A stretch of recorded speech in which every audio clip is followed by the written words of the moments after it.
That's what I mean. That's what I mean. You've always got to be prepared for the unknown. I am no technical whiz. I'm not sure if we're recording right now. I can see myself, so I assume we are. I assume you can see me too. But when I was recording the Randoms 2 Part 1, I looked at my computer and it looked as though I wasn't recording audio. So I stopped it, but apparently I was recording audio. So that's good. So I'm just going to jump right back into what I was talking about, which is the essentiality of stillness for the camera. And in order to get that stillness for the camera, you need a certain amount of stillness in your life. You need a certain amount of stillness in your life. And stillness is not something that comes naturally, especially in today's day and age, and with life in general competing for your attention 24 hours a day from all directions, literally.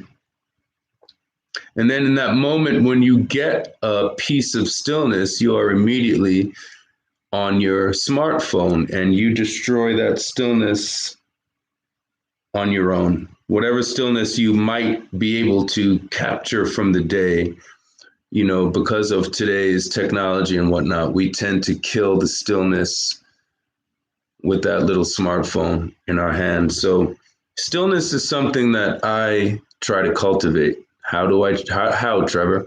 How do you try to cultivate stillness? Well, one thing I try to do is I try to meditate 2 to 3 times a week. I'd like to be doing it 4 to 5 times a week, perhaps every day. I don't know though. You know, you do something every day. If you jump into a habit, and you jump into it hardcore, like I'm going to do this every day. I'm going to do this every day. You know, you can burn yourself out. You can run the risk of burning yourself out and, you know, pissing off a part of you that you need in order to create that habit. And you don't want to piss a part of yourself off, because then what that creates is warring factions in your own brain. This side wants to accomplish the goal you've set out for it. This side is pissed off at you for making yourself tired for trying to accomplish the goal. We have to wake up every day at 7 o'clock to go to the gym. We tried that for 7 days and we hated it. That's what happens inside your own self. So I'm not a big proponent of jumping into something, you know, 7 days a week, but I'd like to be meditating 3 to 4 times a week. Trevor, how do you meditate? What do you mean? I've heard of meditation, Trevor. What does it mean? Like, are you sitting like this? Are you sitting in silence doing this? Sort of. I'm sort of doing exactly that, sort of. I don't put my hands like this, although some people do when they're sitting, Indian style, cross-legged.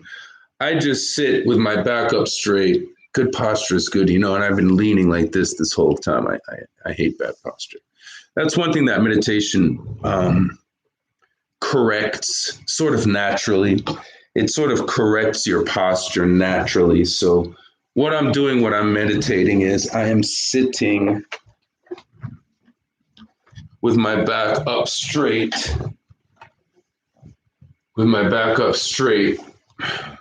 with a chair with a back, right? Like this chair's got a back, you can see it, right? That's the back. So I'm sitting with my back up straight against this chair, shoulders back. My head is up, my chin is up, my eyes are closed. My hands are palms down on my thighs. And I've got my neck up straight. It's quiet. It is quiet, guys. You don't want to be trying to meditate on the train, although that's possible. I used to do that in New York. when I started meditating. It is possible. And the truth of the matter is, if you are able to get yourself into a meditative state in a chaotic, environment where there's like all kinds of noise going on, cacophony, if you're surrounded by cacophony and you're able to put yourself into a meditative trance, that means that you've trained your mind pretty powerfully. But to begin, and in my opinion, best results, just get into a quiet room, your own quiet room somewhere, anywhere. The best room, like I said, is silent. If you can get to a place where you're in a room that is within another room. So in other words, the room you're in is insulated from the outside by another room or a hallway or something. That's best because, like I said, then you've got some insulation, sound insulation. So you're sitting with your back up straight. Your chin is kind of up. Your hands are palm down on your chin. You should have a slight smile on your face. You're not like ecstatic to be meditating. Not like this. That's an idiot. You're an idiot doing that, Trevor. No, it's just a slight smile. It's like a peaceful, contented, smile. The breathing is important. What you're going to do is you're going to breathe in through your nose. Your lips are closed.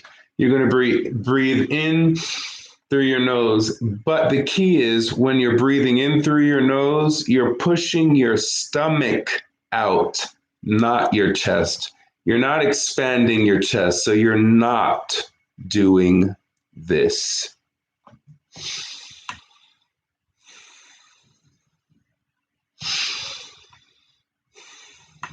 That's wrong. What you're doing, you're not going to be able to see my stomach, but what you're doing is this.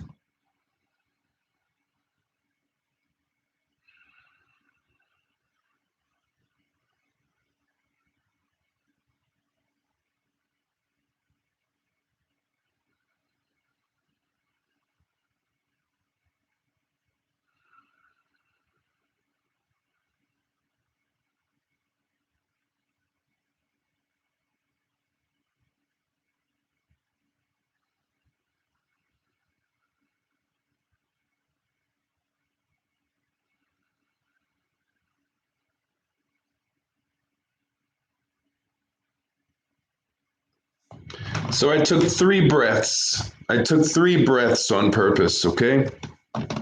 I took 3 breaths. The thing with this meditation thing is the breathing is everything.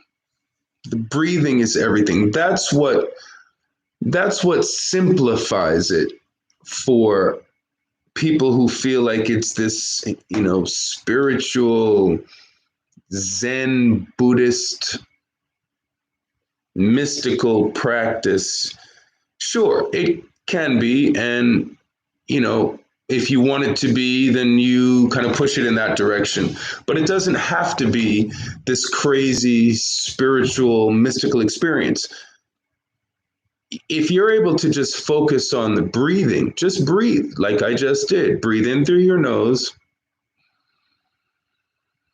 pushing out your stomach, and then breathe out through your nose, sucking in your stomach. But you suck in your stomach slowly, okay?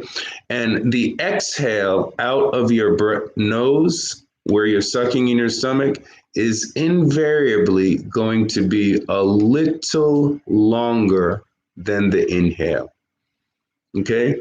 The inhale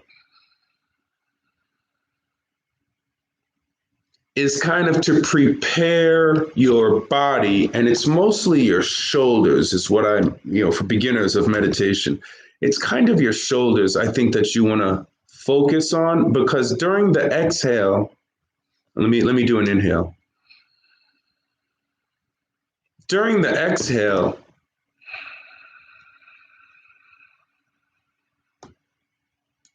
that's the relaxation aspect of the meditative exercise. And while you're exhaling, your shoulders drop. While you're exhaling, your shoulders drop. So during your inhale, the reason you don't want to inhale with your chest is because you don't want this kind of action every time.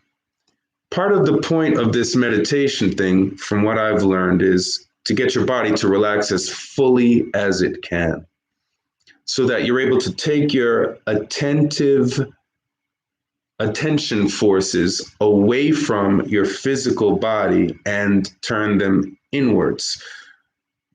Part of the way to do that, just physically and biologically, is to get your physical body to relax as much as possible, so that your mental eye draws its attention away from your physical body, and your mental eye then has some sort of leeway, freedom, room to start looking someplace else to put its attention. Your mental eye, that's your third eye. It's not, you're sure it's your pineal gland, sure, that's what it is. But what it really is just awareness. It's just your awareness without its attachment to your physical body. It's just your awareness, your sense of consciousness, your sense of noticing things. What meditation sort of does is it teaches you that you don't really need your physical body to notice things. You don't need your physical body for awareness. You don't need your eyes for awareness. That's what happens in the meditative trance. Your awareness is still there, but your body is also still there, but your awareness is no longer focused on your body, so it starts to look for something else to focus on. But to first get it to sort of detach from your physical body, you've got to relax your physical body as much as you can.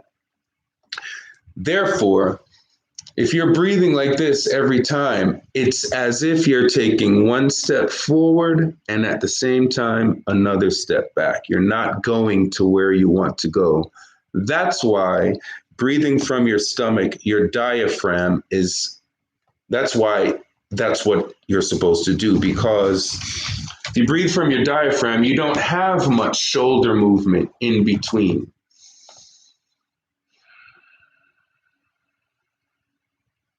You don't have much shoulder movement when you're breathing with your diaphragm. You don't have much upper body movement at all. But on every exhale, it relaxes more and more and more. With every exhale, your upper body relaxes more and more and more, to a point where it gets to a point of relaxation that you have never experienced before. You get yourself into a state of relaxation and stillness, just being perfectly still, that you have never experienced before. And it's like it's amazing. It's like that moment of being more still than you've ever been, or than you can ever remember being. That moment of that is mind shattering. It is a moment of understanding and realization that the mind is not the body. Then it goes further into a realization that that awareness is not the mind. So first you kind of detach from the body, then you kind of detach from the mind, or whatever your concept of your mind is, because most people's concept of their mind is what they're thinking about. Their mind is comprised of their job, their family, their dreams, their wishes, their desires, their car, this is what their vacation, going to the gym, what they're going to eat tonight. Most people consider their mind to be their thoughts, and that's not true. your mind generates your thoughts. Your mind is another thing entirely, different than your thoughts. But there's even something behind your mind, because your mind is also comprised of subconscious ideas, things you've religious ideas you've had your whole life, things you learned from your parents unconsciously, things you learn from the dynamic in your house, your environment, your social status, your economic status, your race, your nationality. All these things affected your thinking at a time when you were extremely young and had no control of your own thinking. So you couldn't decide for yourself what was right, what was good for you, what was wrong. All these things settled right down here in your reptilian brain and created the you that you think you are, the you that you think you need to survive. But what I'm telling you is behind that you is a mind. And that behind that you have created is a mind that created that you. But even behind that mind is an awareness, just a certain amount of I see that, I notice that, I think that, I am alive, I am aware, I am part of the living, I am part of this conscious creation. That is the all-knowing I am, and that is an awareness shared by everyone that you can discover in meditation. So that was my point. I meditate. I try to meditate. A good week for me meditating is 3 times. A fabulous week is me meditating 4 times. This week, I think I've had 2 meditation sits. Today's Tuesday. No, maybe I've only had 1, or maybe I went on Sunday. I know I went today. It was a short one. It wasn't real strong, but it was okay. It was okay. I got it in, just like, the gym, I got it in. But yeah, I can feel myself going off the rails a little bit mentally with this acting thing, because it's such an elusive goal, and it is so difficult to it's not something I can control unless I create my own content, which is coming. And that's what this channel is about, folks.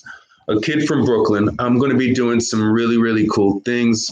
My partner Lewis and I have some great ideas. We're going to do some man on the street stuff. We're going to be doing some trivia, but if you know me, the trivia is going to be extremely ridiculous, creative, interesting, far out, absurd, stupid, silly, fun, goofy, unexpected. These are some adjectives that I think that I can use to describe what Lewis and I have cooked up for a Kid from Brooklyn Productions. But I'm still going for the acting thing. I'm not going to give up. I'm willing to, work hard and persevere for what I think is my dream, for what is something that I think I can and want to and should be doing. And I'm not going to give up. I'm going to keep going. This little blog was to introduce the idea to you of poise and stillness in your life. Quiet. Find some time, find some place where you can have 5 minutes of silence and sit. Turn your phone off, sit down, just be quiet. And if you're able to, do those breathing exercises. You breathe in through your nose, Breathe out through your nose and you push out your diaphragm. Try 10 of those. Try 10 of those breaths and see what it does for you. All right. So listen, watch out for our content. A Kid from Brooklyn Productions. Lewis, myself, G, we've got some fantastic things coming up. I got some music coming out. I'm putting together like a little picture book of some musical ideas. G has some dope stuff. Diego Mar. Lewis has some fabulous ideas. The trivia show idea is his. We've got a car show in the works. We got a show about what's going on in Atlanta as far as film and TV production. And of course, my talk show, Paradigm Shift, we'll be putting that out any minute now. So a Kid from Brooklyn Productions, you guys.